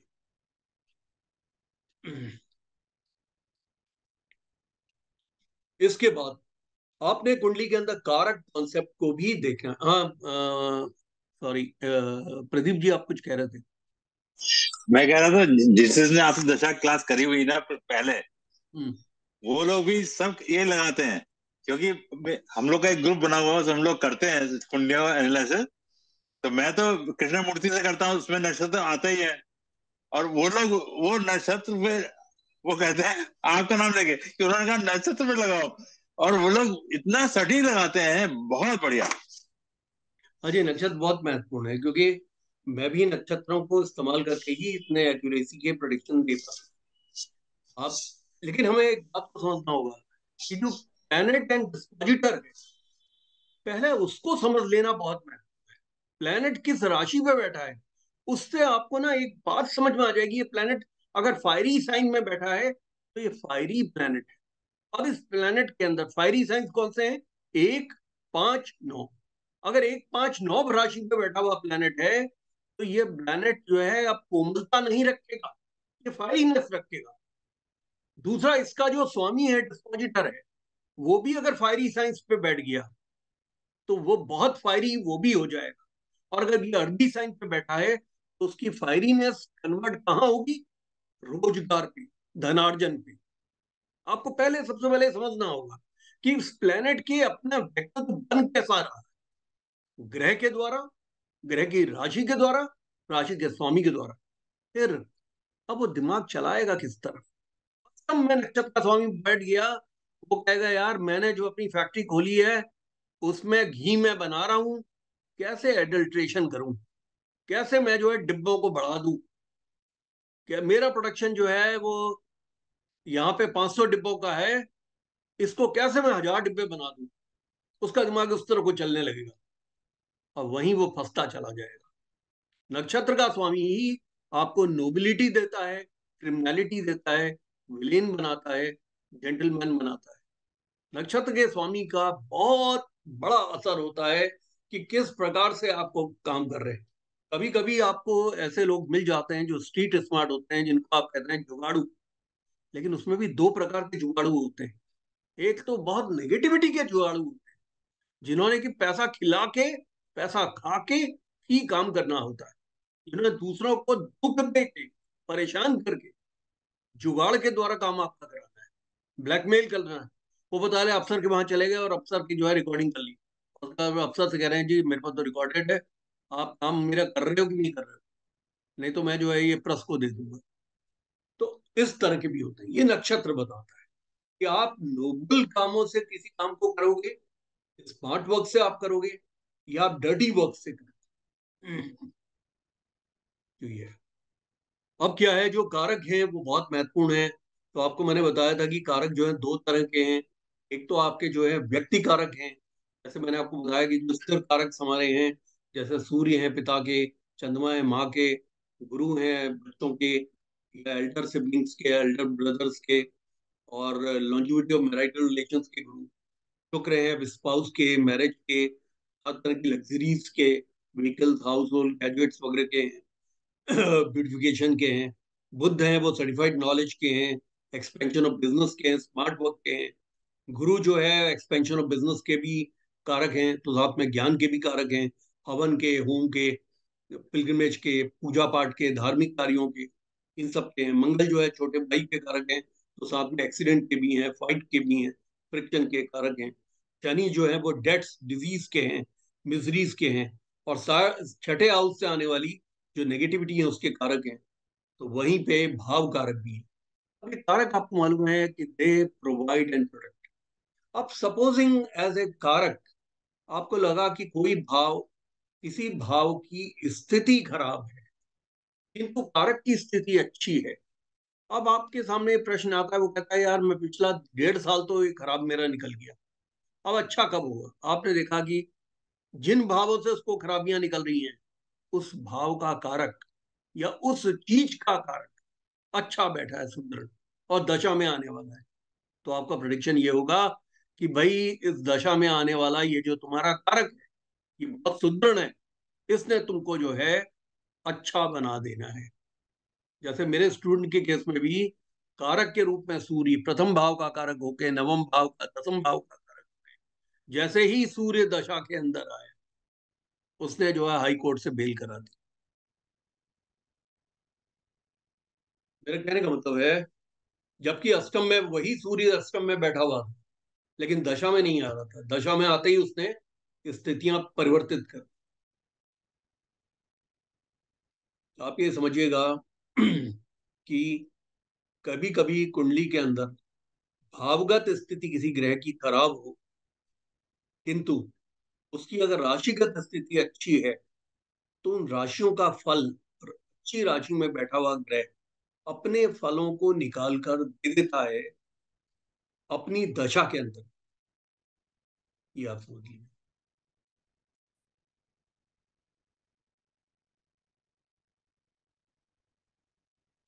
अब इसके बाद जो हमारे हैं भाव कारक हैं, तो भाव कारक बहुत इंपॉर्टेंट है, वो आपको देखने होते हैं। मैंने आप लोगों को बताया कि फर्स्ट हाउस के जो प्रिंसिपल कारक हैं वो सूर्य हैं, जो कि अच्छी हेल्थ के कारक हैं, लंबी आयु के कारक हैं, डिग्निफाइड बिहेवियर के कारक हैं, एक आदमी के अच्छे स्ट्रक्चर के कारक हैं, उसकी विगर वाइटैलिटी के कारक हैं, यानी उसके जोश की स्थिति के कारक हैं। इसी प्रथम भाव के जो सेकेंडरी कारक हैं वो चंद्रमा है। आपको लिखने की आवश्यकता नहीं, आप पिछली क्लास में लिख चुके हैं। चंद्रमा जो है वो पर्सनल ग्रूमिंग के कारक हैं, बॉडी के लुक्स के कारक हैं, मैग्नेटिक पर्सनालिटी के कारक हैं, फेयरनेस के, सुंदरता के कारक हैं, ग्लो के, चेहरे में आने मिलने वाली चमक के कारक हैं। इसके अलावा जो सेकंड भाव के जो प्रिंसिपल कारक हैं वो गुरु हैं, जो कुटुंब के हैं, वेल्थ के कारक हैं। वहीं पे सेकेंडरी कारक इसमें चंद्रमा है, जो खाने के हैं, भोजन के कारक हैं, स्वीट स्पीच के कारक हैं, फेस के कारक हैं। बुद्ध है यहाँ स्पीच के कारक हैं, प्राइमरी एजुकेशन के कारक हैं। जो प्राइमरी एजुकेशन जो हम दूसरी तीसरी चौथी पांचवी जब हम स्कूल जाते हैं, जो माँ से जब हम शिक्षा लेते हैं तो वो एजुकेशन जो है वो चतुर्थ भाव से आती है। जब माता हमें पढ़ाती है, जिस समय हम माता हमें बाबा ब्लैक शेप वगैरह, ट्विंकल ट्विंकल लिटिल स्टार वगैरह सिखाती है, तो वो जो बुद्ध जो है वो माँ से आने वाली एजुकेशन के कारक हैं, जो कि चतुर्थ से देखा जाता है। लेकिन जैसे ही आप स्कूल के अंदर चले जाते हैं और प्ले स्कूल से आप ऊपर जाते हैं तो वो सेकेंड हाउस से देखा जाता है। तो मरकरी उसके कारक हैं, प्राइमरी एजुकेशन के। आपके स्पीच के कारक हैं। शुक्र यहाँ पे ऑर्नामेंट्स के कारक हैं, पार्टी वियर के कारक हैं, अच्छी क्लोथिंग्स के कारक हैं, कर्टसी मैनरिज्म जो आपके मुंह से निकलती है उसके कारक हैं। राहु जो है यहाँ पे बैड सेकेंडरी कारक माने जाते हैं सेकेंड हाउस के। ये पिछली क्लास में मैं आपको नहीं बताया था, ये हमारे दांतों के कारक हैं। इसके अलावा जो हम नॉन वेज फूड खाते हैं, ड्रिंक करते हैं, स्मोक करते हैं, उसके कारक, गुटखा खाते हैं, वो खाते हैं, तो राहु वहां पे सेकेंड हाउस के लिए बैड कारक माने जाते हैं। लेकिन अच्छे कारक वो टीथ के हैं। वेल सेट टीथ है तो उसका मतलब राहु अच्छे। लेकिन वही टीथ में सेंसिटिविटी है, या आरसीटी हो रही है, रूट कैनाल हो रही है, या विजडम टूथ निकल रहे हैं, तो राहु कारक हो गए द्वितीय भाव के। और कारक का मतलब होता है प्रोवाइड एंड प्रोटेक्ट। और कारक जो अगर बैड कारक होता है तो वो डिके करेगा। तो बैड कारक माने जाते हैं नॉन वेज फूड खिलाते हैं, ड्रिंक कराते हैं, स्मोक कराते हैं। तो ये है। थर्ड हाउस के जो कारक होते हैं मंगल प्रिंसिपल कारक हैं, जो कि स्टेमिना के, विल पावर के कारक हैं, ब्रेवरी के कारक हैं, आपके आपके जो है जोश के कारक हैं, आपके एंटरप्राइजिंग होने के कारक हैं। और आप जो बहुत एग्रेसिव भी रहते हैं, किसी काम को करने के लिए जोशीले रहते हैं, फुर्तीले रहते हैं। और साथ में वॉयलेंस की भी कारक हैं, कभी आप वॉयलेंस की स्थिति में अगर आते हैं, जैसे झगड़ा करते हैं। स्पोर्ट्स में एक्सेलेंस के कारक हैं, एक्सरसाइज जो आप जिमिंग में करते हैं उसके कारक है मंगल थर्ड हाउस के। बुध जो है वो सेकेंडरी कारक है यहाँ पे, कम्युनिकेशन, राइटिंग वर्क के। चंद्रमा यहाँ पे सेकेंडरी कारक है, ये मैंने पिछली क्लास में मैं बताना भूल गया था, सिंगिंग के कारक माने जाते हैं चंद्रमा, क्योंकि परफॉर्मिंग आर्ट्स भी यहाँ से आती है थर्ड हाउस से। शुक्र यहाँ पे परफॉर्मिंग आर्ट्स के कारक हैं, चंद्रमा सिंगिंग के कारक हैं। और इसके अलावा इंस्ट्रूमेंटल म्यूजिक जो आप सीखते हैं, एडवर्टाइजिंग वगैरह, ये शुक्र के अंतर्गत आती है, क्योंकि सेकेंडरी कारक थर्ड हाउस के हैं। इसके बाद चौथा भाव है, चौथे भाव के चंद्रमा है, माँ मन भावना के कारक हैं, डोमेस्टिक पीस एंड हैप्पीनेस के कारक हैं, आपके दिल के कारक हैं, आपके सर्कुलेटरी सिस्टम के कारक हैं चंद्रमा। ट्रस्टेड फ्रेंड्स और घर, जिसे आप होम कहते हैं, जो कि व्यक्तियों से बनता है, उसके कारक हैं। वहीं पे सेकेंडरी कारक यहाँ पे चतुर्थ भाव के मंगल होते हैं, जो कि प्रॉपर्टीज एंड एसेट्स के कारक हैं। शुक्र होते हैं जो व्हीकल्स एंड होम के कंफर्ट के कारक हैं। राहु को भी यहाँ एक बैड कारक माना गया है, इमोरल बिहेवियर का। ऐसे लोग जो दूसरी स्त्रियों पे गंदी निगाह रखते हैं, जो गलत कामों के प्रति ये प्रेरणाएं लेते हैं, उसके इमोरल, जिसे आप बिहेवियर कहते हैं, ऐसा बिहेवियर जो कि मॉरल बिहेवियर नहीं है, यानी कि नीति नीति अनुसार बिहेवियर नहीं है, उसके बैड कारक राहु होते हैं। और केतु यहाँ पे कारक होते हैं इमिग्रेशन के। केतु यहाँ कारक है, अगर व्यक्ति अपना, ये मदरलैंड का भी हाउस है फोर्थ हाउस, तो अगर कोई आदमी यहाँ से विदेश में जाता है तो इसके कारक जो हैं केतु माने गए। इसके बाद फिफ्थ हाउस के जो प्रिंसिपल कारक हैं वो गुरु हैं, वो बच्चों के लिए हैं, संतान के लिए हैं, संतान से आने वाले सुख के लिए हैं, पूर्व पुण्य के लिए हैं। बुद्ध यहाँ पे आईक्यू, इंटेलिजेंस क्वोशंट के कारक है, सर्टिफाइड एजुकेशन के कारक है, मल्टीपल नॉलेज एरियाज के कारक है। इन लोगों को मल्टीपल नॉलेज है। और यहाँ फिफ्थ हाउस में सूर्य एडिशनल कारक है, मंत्र साधना के, यश कीर्ति मान सम्मान के, गैलेंट्री अवार्ड्स के, और दिल के कारक हैं। साथ में बांझपन के भी कारक है। अगर किसी को संतान नहीं हो रही है और सन उसके जो है फिफ्थ हाउस में बैठे हैं, तो एक बैड कारक के रूप में बैठे हैं, जो कि वहां पे संतान के भाव को जला रहे हैं। शुक्र यहाँ पे और चंद्रमा यहाँ एडिशनल कारक है, सेकेंडरी कारक हैं, क्रिएटिविटी और एक्टिंग के कारक माने जाते हैं। ये मैंने आपको पिछले वाले में नहीं लिखाया था, तो ये नोट कर लीजिएगा, अब की बार के नोट्स में आपको मिल जाएगा। छठे हाउस के जो कारक होते हैं, प्रिंसिपल कारक, वो मंगल होते हैं, स्पोर्ट्स के होते हैं कारक, चैलेंजेस जो आप एक्सेप्ट करते हैं उसके कारक होते हैं, लॉ के साथ में आपका कोई कॉन्फ्लिक्ट है उसके कारक हैं, आपके जो एनिमीज हैं, शत्रु हैं, उसके कारक हैं, कॉम्पिटिटर्स एंड राइवल्स के कारक हैं। और मंगल से ही सिंफुल डीड्स भी देखी जाती है, यानी पाप की कोई भी स्थिति आप पैदा करते हैं, किसी पे क्रुएल्टी करते हैं, मारकाट करते हैं, उन सब के कारक है। यानी यहाँ पे जो कारक होते हैं वो उधार के कारक होते हैं, बीमारियों के कारक होते हैं, दुख के कारक होते हैं, और साथ में आपकी consistency in job and livelihood के भी कारक है। छठे हाउस से हमें नए जॉब को हम देखते हैं, तो वहां पे शनि की जो स्थिति है वो आपके जॉब की कंसिस्टेंसी बताती है कि आपने एक कंपनी छोड़ी दूसरी कंपनी ज्वाइन की, तो शनि की अच्छी पोजीशन होगी, तब वो छठे हाउस को प्रोटेक्ट एंड प्रोवाइड करेगा, तो आपको कंसिस्टेंसी इन जॉब मिलेगा, लाइवलीहुड मिलेगा।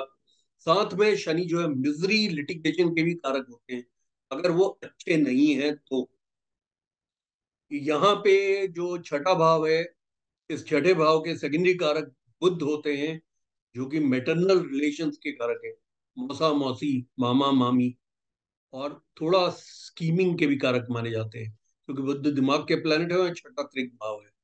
अब सेवंथ हाउस में जो वीनस है वो पत्नी के कारक हैं और साथ में मैरिज के भी कारक हैं। क्योंकि मैरिज के कारक हैं तो इसका मतलब ये समझ जाइए कि उन्होंने जो है, चाहे वो लड़के की कुंडली है लड़की की कुंडली है, एज ए कारक फॉर द सेवंथ हाउस उन्होंने विवाह करा है। तो शुक्र की पोजीशन अच्छी देखना आपके लिए बहुत आवश्यक है। यहाँ पे सेकेंडरी कारक होते हैं मंगल। मंगल से सेक्सुअल विगर, वाइटैलिटी, सेक्स के प्रति रुझान, ये देखा जाता है। एक हस्बैंड का लुक्स और बिहेवियर देखा जाता है कि कितना वो पैरलसम है अपनी पत्नी या पति के साथ में, वो देखा जाता है। कितना फाइट फ्रिक्शन करता है अपने पार्टनर के साथ, वो देखा जाता है। चंद्रमा यहाँ पे सेकेंडरी कारक है, मैन वाइफ रिलेशंस के कारक होते हैं, यानी पति पत्नी के बीच में आने वाले मधुर शारीरिक संबंधों के कारक हैं। अच्छे रिलेशन जो पत्नी के साथ में होते हैं उसके कारक हैं।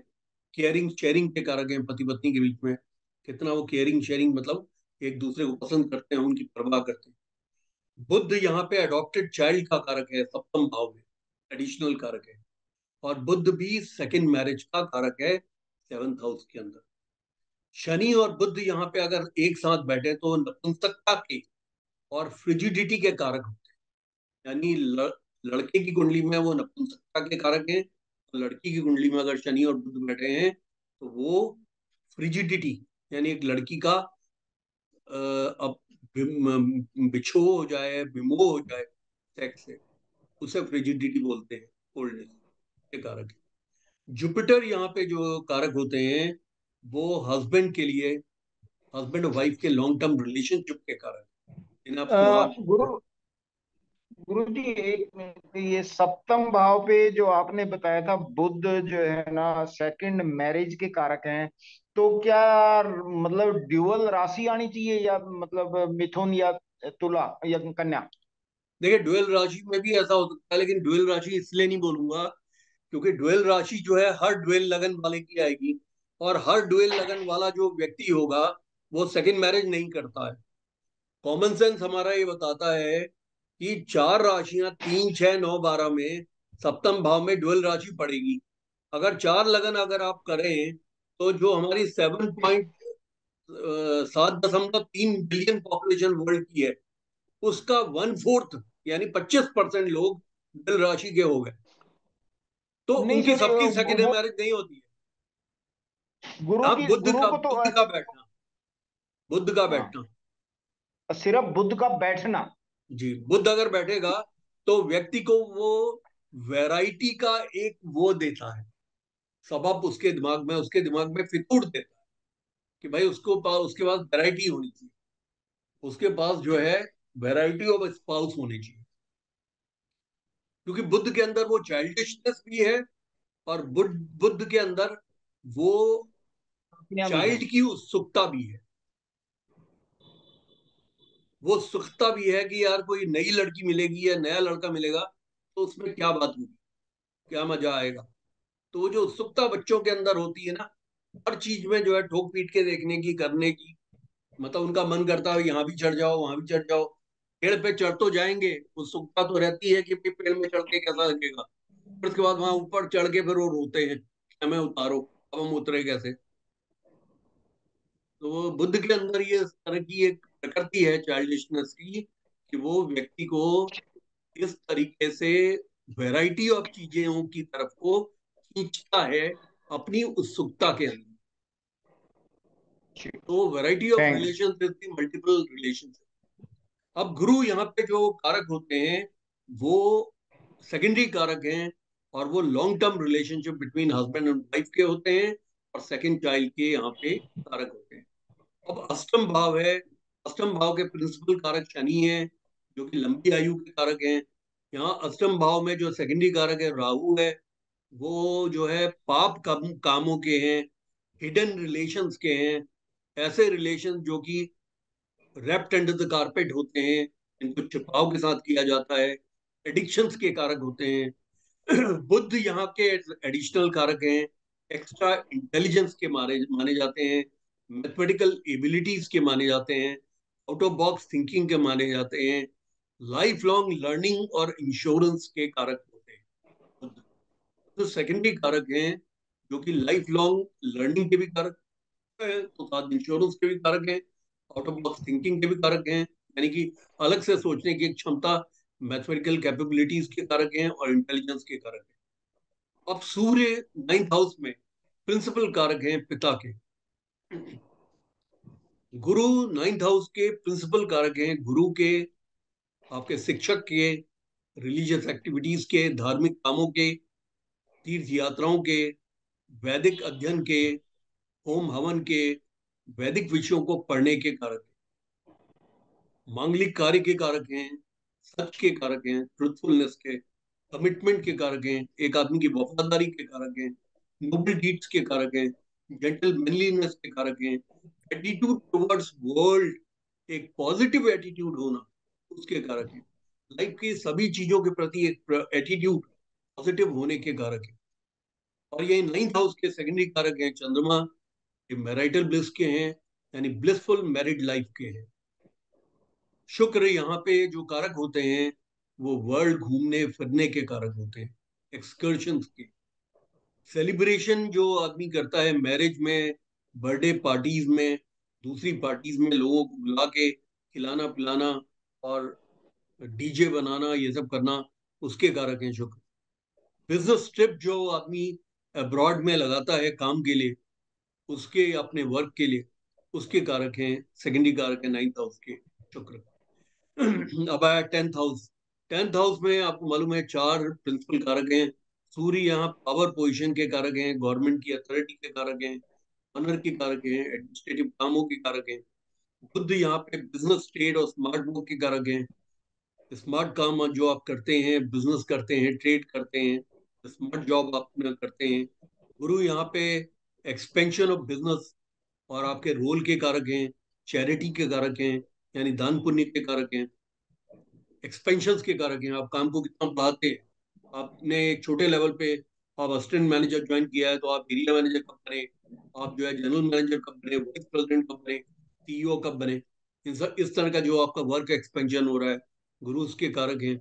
शनि यहाँ पे सर्विस के कारक हैं, और लाइवलीहुड के कारक हैं आपके, रोजगार के कारक हैं, और उसमें कंसिस्टेंसी ऑफ वर्क के कारक। कंसिस्टेंसी ऑफ वर्क का मतलब होता है कितने लंबे समय तक आप किसी काम को कर पाते हैं और कितना हार्ड वर्क कर रहे हैं। और इसके अंदर जो सेकेंडरी कारक होता है दसम भाव का, वो मंगल होता है, जो कि आपकी अथॉरिटी को दिखाता है, आपकी एग्जीक्यूटिव अथॉरिटी को दिखाता है, एग्जीक्यूटिव एबिलिटी को दिखाता है, लीडरशिप क्वालिटीज को दिखाता है। डिसीजन जो आप लेते हैं हायरिंग का, फायरिंग का, लोगों को रखने का और उनको निकाल देने का, और प्रोसिक्यूट करने का, लोगों को दंडित करने का, ये डिसीजंस वगैरह भी यहाँ से निकलता है। तो इस प्रकार से 10th हाउस से आप ये सब देखते हैं। फिर आता है 11th हाउस। 11th हाउस के प्रिंसिपल कारक हैं गुरु। ये आपके सफलता के गेन के कारक हैं, आपके धन के कारक हैं, रिकरिंग इनकम के कारक हैं, बड़े भाई के कारक हैं, सरकार से आने वाले रेवेन्यू के कारक हैं। आपके किसी भी तरह का अगर गुरु खराब है तो ईयर ट्रबल के कारक है, यानी कि जो डेफनेस होती है, यानी आदमी को सुनने की शक्ति में किसी प्रकार का ह्रास होना, हानि होना, उसके कारक है। प्रिंसिपल कारक है 11th हाउस के। और जो सेकेंडरी कारक होते हैं 11th हाउस के, वो शुक्र हैं, जो कि बिगर कार्स के कारक हैं, बड़ी गाड़ियों के कारक हैं।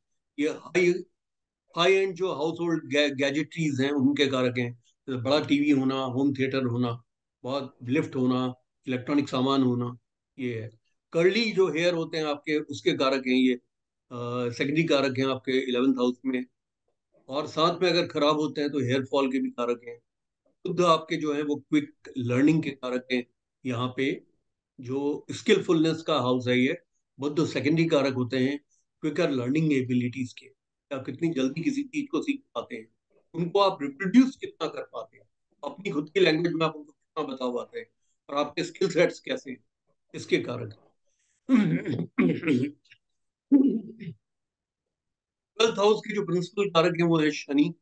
शनि जो है सौरों के कारक होते हैं, दुख के, हॉस्पिटलाइजेशन के, लॉन्ग टर्म इम्प्रिजनमेंट के कारक होते हैं। एक नेगेटिव कारक माने जाते हैं शनि, द्वादश भाव के, 12वें भाव के।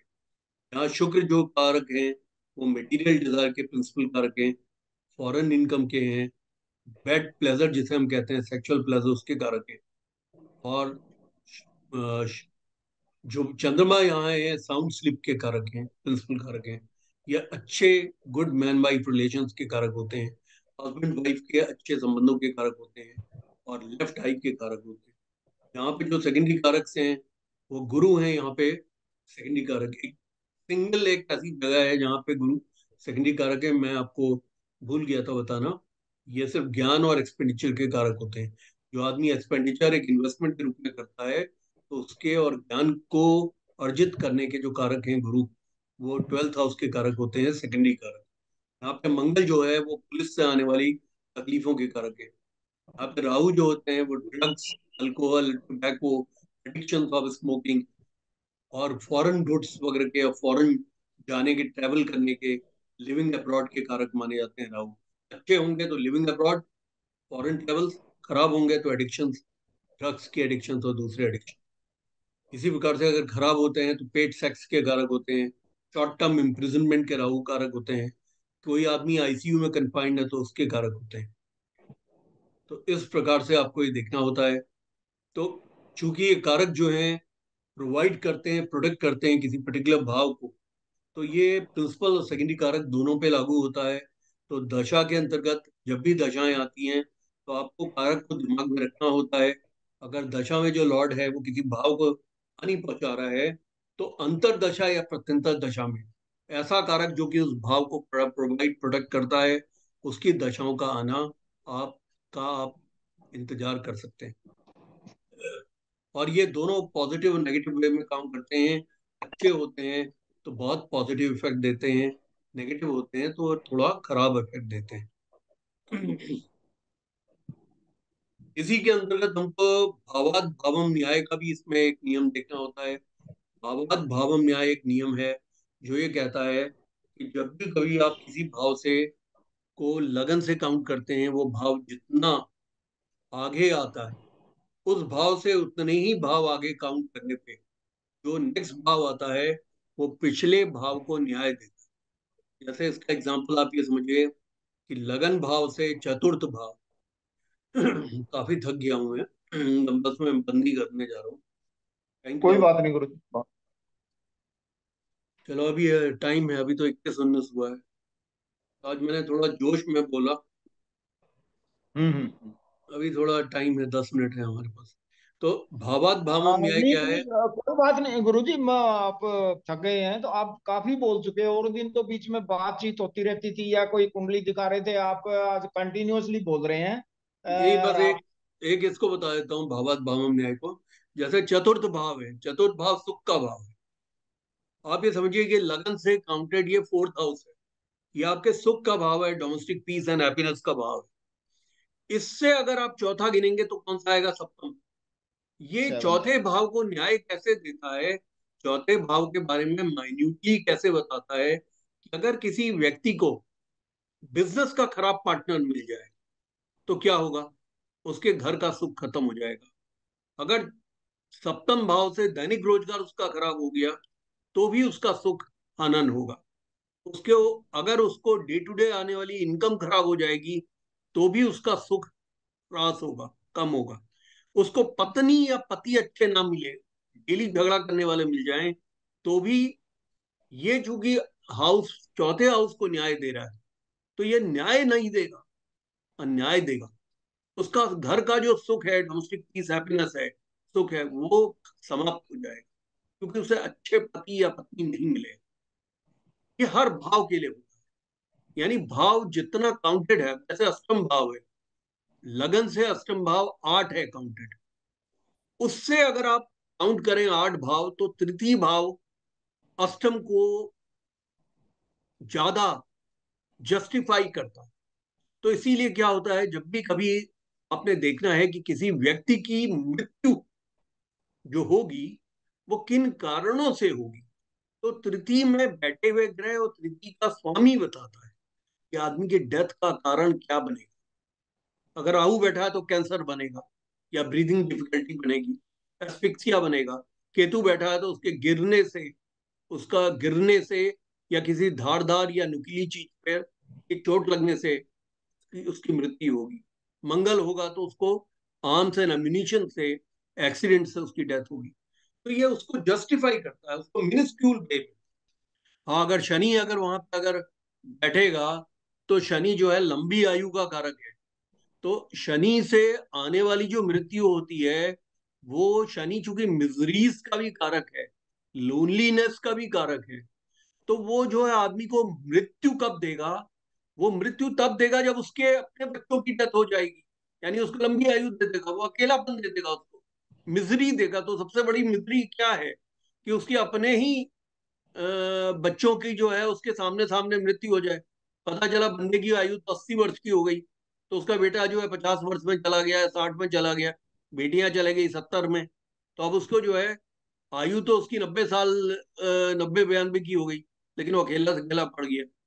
और दूसरा शनि जो है, जब भी कभी शनि मृत्यु का कारक बनता है तो लंबे समय तक आने वाली इनक्योरेबल डिजीजेस की वजह से मृत्यु को कराता है। ये तो इस प्रकार से आपने इसको देखना है। दूसरा, इसको देखने का एक और भावात भावम न्याय के अनुसार के अलावा आपको दशा दशा में आपको ये देखना है कि अगर एजुकेशन का क्रॉनिक डिजीज भी शनि से आती है, राहु और शनि से। तो अगर भावात भावम न्याय के अनुसार जब आप देख रहे हैं, तो उसी प्रकार से स्थिर कारक से वो भाव को देख लेना भी दशा में जरूरी होता है। जैसे किसी ने पूछा मेरी संतान कब होगी, तो संतान का कारक ग्रह गुरु है। आपने कुंडली के पंचम भाव से तो देखा ही देखा, आपने गुरु के पंचम भाव से भी देख लिया। अगर गुरु के पंचम भाव से पढ़ने वाली दशा में भी उसको संतान की प्राप्ति हो, जैसे एक आदमी कहेगा कि मुझे जॉब कब मिलेगा, सरकारी जॉब, तो सरकारी जॉब उसको दसम भाव से भी मिलेगा, 10th हाउस से भी मिलेगा उसको, तो साथ में सूर्य के 10th हाउस से भी मिलेगा। सूर्य चूंकि सरकार का कारक ग्रह है, तो सूर्य के 10th हाउस में बैठा हुआ ग्रह या वहां का स्वामी जिस समय दशा के अंदर आ जाएगा, तो वो भी उस व्यक्ति को जो है जॉब दिला देगा। ये है नियम। तो इसी प्रकार से कोई आदमी कहे कि मैं मेरी रिकवरी कब होगी, रिकवरी 11th हाउस से होती है, तो कुंडली के 11th हाउस से तो आप देखोगे ही देखोगे। और गुड हेल्थ का, रिकवरी का प्लैनेट सूर्य है। तो सूर्य के 11th हाउस से भी आप स्टडी करोगे, सूर्य के 11th हाउस के प्लैनेट की दशा उसको कब आ रही है, उस दशा में भी उसको रिकवरी हो सकती है। आप समझ गए बात को। जो स्थिर कारक है, कोई आदमी कहे मेरी माता जी की तबीयत बहुत खराब है, माता जी ठीक कब होंगी, तो माता जी ठीक कब होंगी वो तो आपको माता की कुंडली के 11th हाउस से पता चल जाएगा, क्योंकि रिकवरी का भाव है। लेकिन आपकी अपनी कुंडली का जो माता का ग्रह है चंद्र, चंद्र के 11th हाउस की दशा जब आपको पड़ेगी तब भी माता को आपकी रिकवरी हो जाएगी। आप समझ गए बात। तो ये है, ये नियम होता है। यानी स्थिर कारक से उसी भाव की दशा अगर पड़ जाए तब भी आप प्रिडिक्शन कर सकते हैं। कभी कभी एक बात को देखने के लिए आपको दो कुंडलियां देखनी पड़ती है। माँ की कुंडली नहीं है लेकिन आप अपनी कुंडली से माँ और पिता के बारे में बता सकते हैं। ये है। आप लोगों को बहुत बहुत धन्यवाद। अब 9:30 बज गए हैं, मेरे इसमें 9:26 हो गए हैं। किसी ने कोई प्रश्न पूछना हो तो क्विकली पूछ लें, और अन्यथा फिर हम बंद करेंगे। आप लोगों को नोट्स कल मिल जाएंगे। इन नोट्स को आप लोग अच्छी तरह पढ़िएगा। दशा की क्लासेस आगे चलेंगी, लेकिन पहले आपको इन नोट्स को पढ़ना बहुत जरूरी है। चलिए, मैं आप लोगों को धन्यवाद देता हूँ। आपसे फिर व्हाट्सएप पे मुलाकात होगी। बहुत बहुत धन्यवाद। Thank you.